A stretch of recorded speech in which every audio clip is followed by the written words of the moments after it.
Welcome again to Riddle Recaps. Today I'll be explaining an action vigilante film titled The Equalizer. The movie opens by introducing the protagonist of the movie, Robert McCall. Robert is a totally prepared guy who often moves strategically and with precision, timing the whole lot he does on his stopwatch to track his development.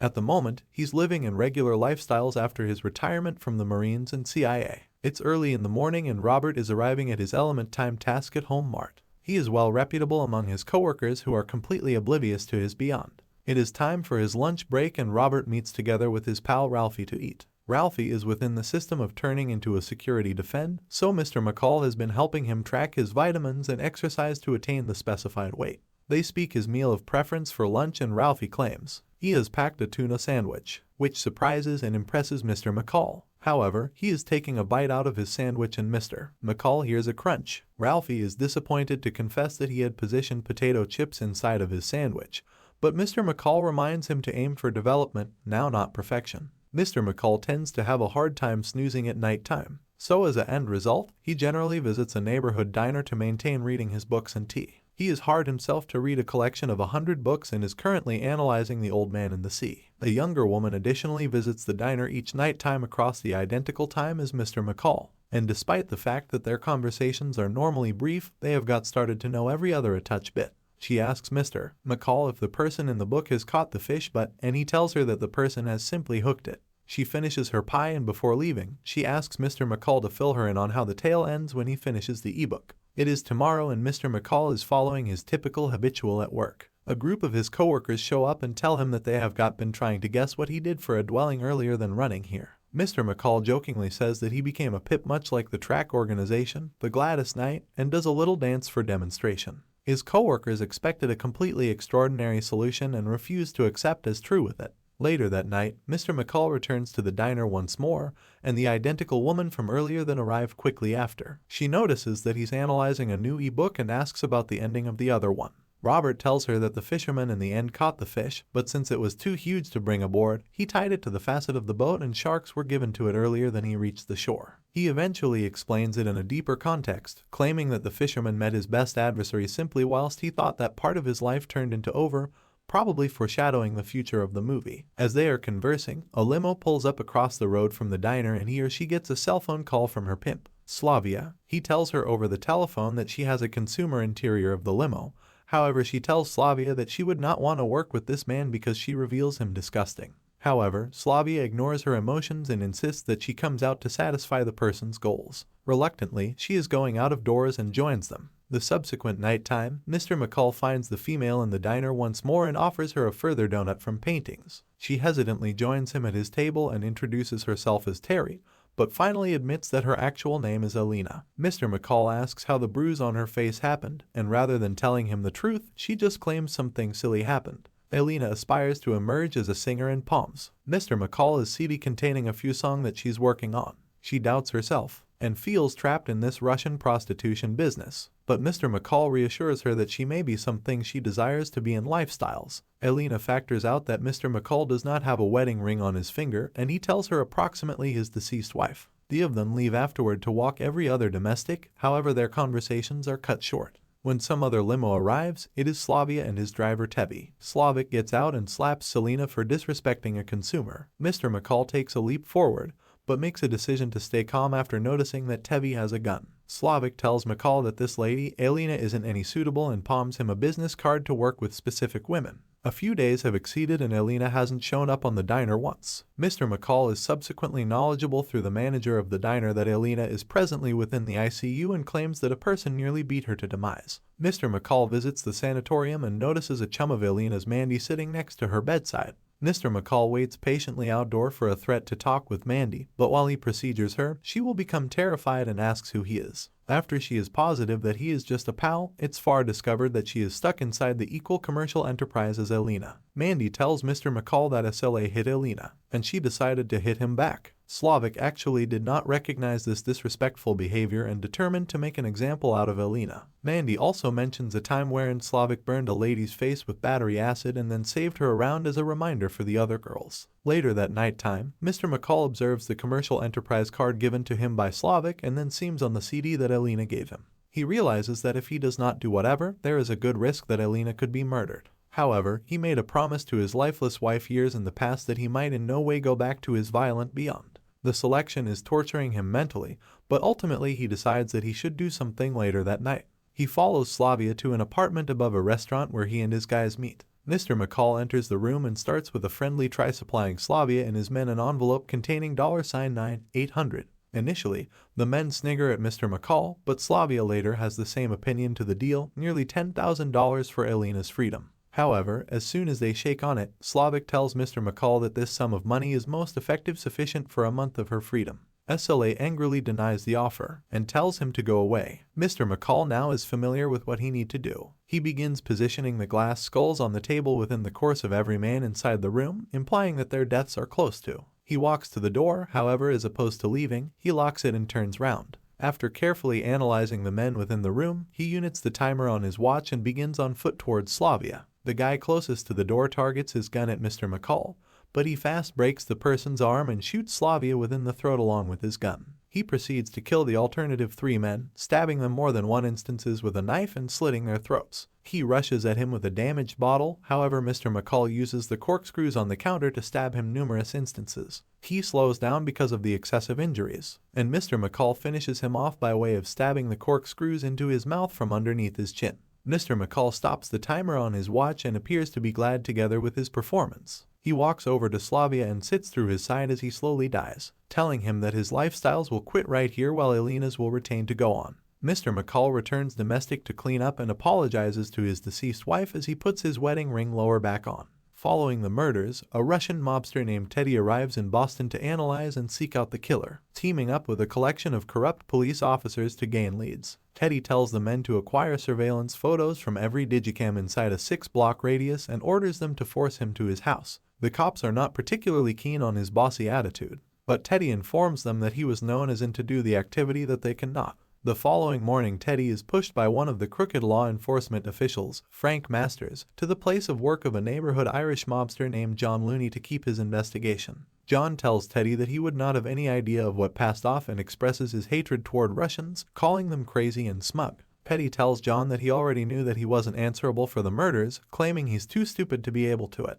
Anyways, he exhibits his real reasoning at the back of his visit, explaining how the Irish steal from the Russians and that they'll not tolerate it anymore. Frank notices the anxiety growing and secretly prepares for the worst. John turns into infuriated with Teddy's threats, however Teddy begins beating him down. This leaves Frank with no choice however to pick out an aspect, and he shoots the 2 other guys in the room. Teddy keeps to beat John to dying, after which tells Frank that this is a message that he has arrived. Later that day, Teddy receives a cell phone call from the person in Price. Pushkin Teddy believes that the murders had been accomplished via someone outdoor of their opponents and admires the competencies that it required to execute. Pushkin tells him that he does not care and to attend to it loudly so it does not show up again. Teddy looks through a few still pictures from the safety cameras and Mr. McCall is visible on foot into the building.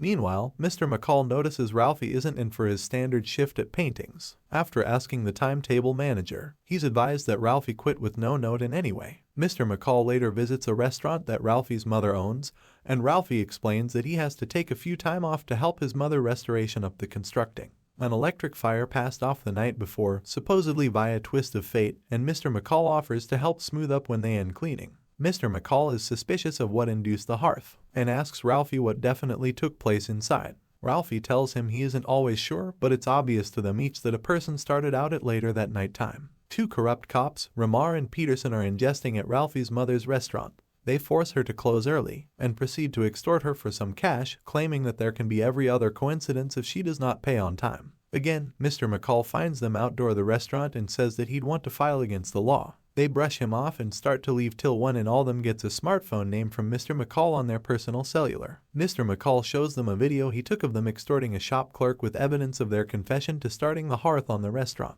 Mr. McCall chuckles as he admits that there may be most effective one reproduction of the recording, and the officers then keep him at gunpoint, threatening to kill him. However, Mr. McCall speedy disarms each man and beat them down, telling them to return the money to the owners or the video will hit each information station in the location. The corrupt cops are left without a desire and later return the money to Ralphie's mom somewhere else. Teddy visits Mandy to confront her for mendacity. In a preceding communication that they had when he first arrived in Boston, He asked Mandy if she knew whatever approximately Alina, but she claimed that they weren't near. However, he has currently found that they may be accurate friends and asks her when she closing spoke to Alina. Mandy tells Teddy that she visited Alina per week in the past within the hospital and that a black man became there as nicely to test on her. Teddy thank you her for being straightforward, after which strangles her to loss of life. After in addition research, Teddy pieces collectively the acknowledged evidence that they have got, and marks Mr. McCall as the prime suspect. That afternoon, Mr. McCall is seen gambling baseball along with his coworkers. Ralphie indicates up in his ultra-modern security guard uniform,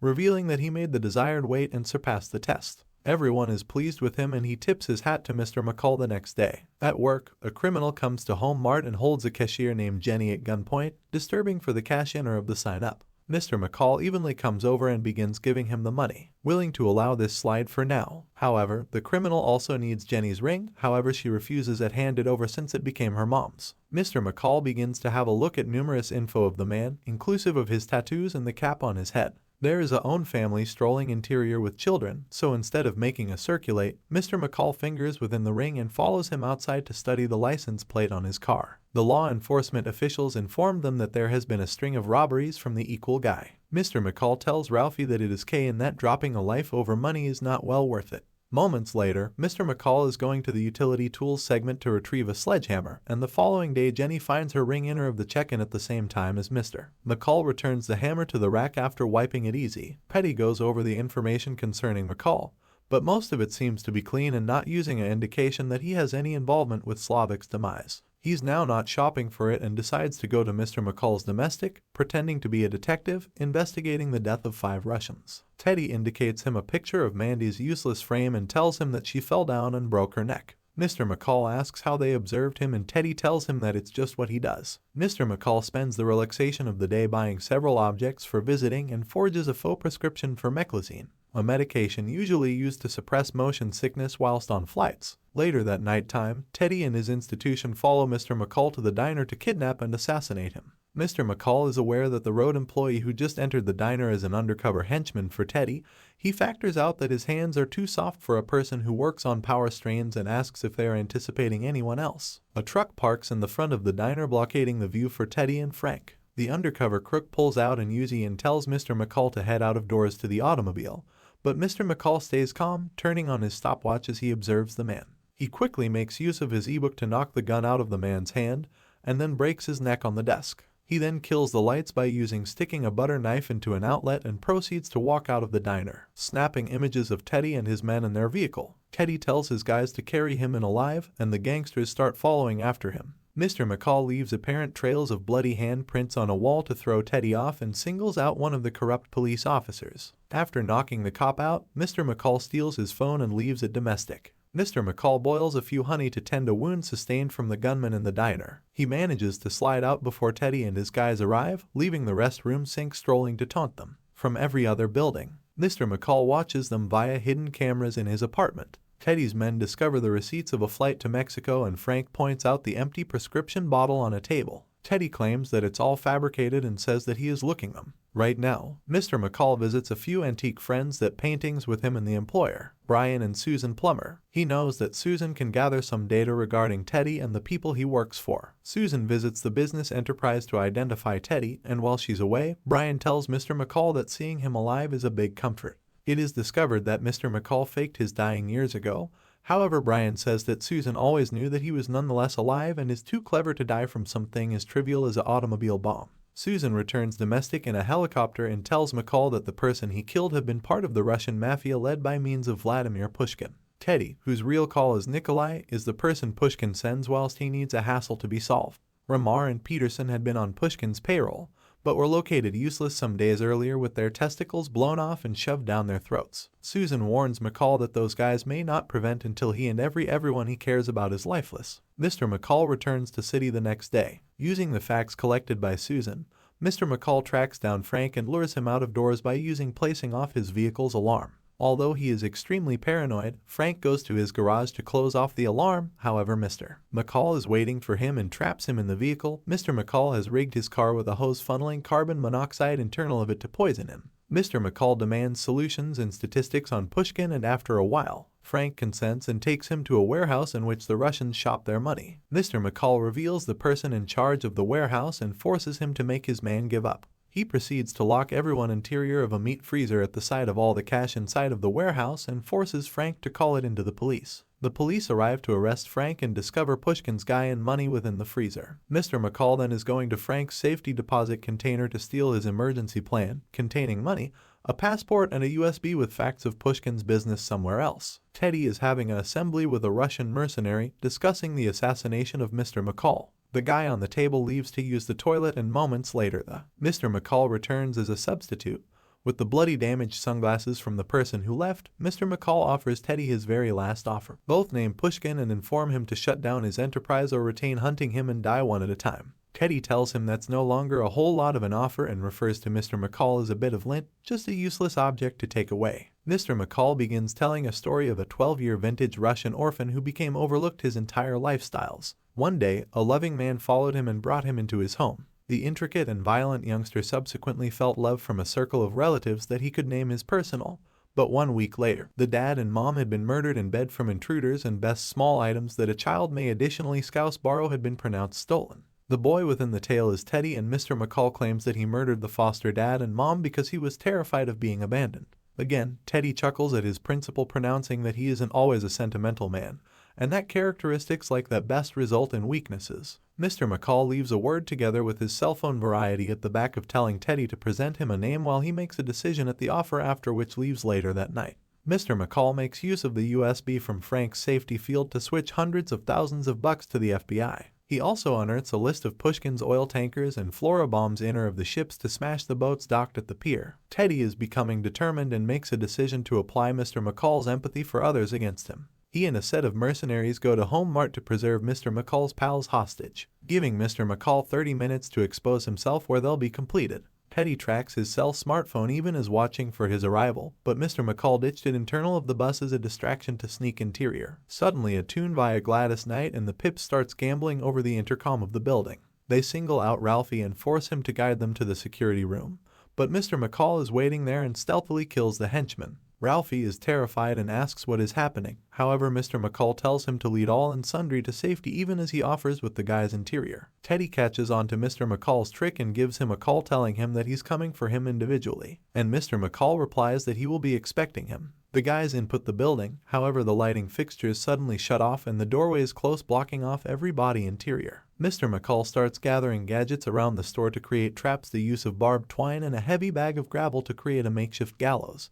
A second man unearths his dead comrade hanging, but is stabbed through the neck by way of Mr. McCall, the usage of a gardening tool. Teddy finds Mr. McCall trying to recover one of the rifles and manages to shoot him in the shoulder. McCall escapes and uses a torch and doorknob to cauterize the wound. Two more henchmen find the torch on top of a puddle of gasoline, but notice a cord attached to it. Knowing it is a trap, they determine to leave it. But in truth, it became used as a distraction so Mr. McCall could reposition himself to kill them. Mr. McCall escapes to the kitchen display showroom of the building. However, the guy following him realizes that he is the usage of the mirrors to his benefit and begins capturing them all. Mr. McCall sneaks up from in the back of and starts off of stabbing him with a broken shard from one of the mirrors. The guy is a great deal larger than him and starts off of to overpower him. Mr. McCall seems over to a knife laying on the ground, making the man agree with that he'll attain for it, but rather makes use of every other piece of the broken mirror to stab the henchman in the neck. Ralphie indicates up to help Mr. McCall, but receives shot inside the leg. In the technique, Mr. McCall tells Ralphie to run to the breaker box and flip the power on in precisely 40 seconds. While Ralphie rushes to the electric container, Mr. McCall lures one of the men right into a front room. He follows the trail of blood into the room, however simply then Ralphie turns the strength again on, and the man reveals multiple cans of compressed oxygen inner of a microwave, inflicting an explosion and erasing him from lifestyles.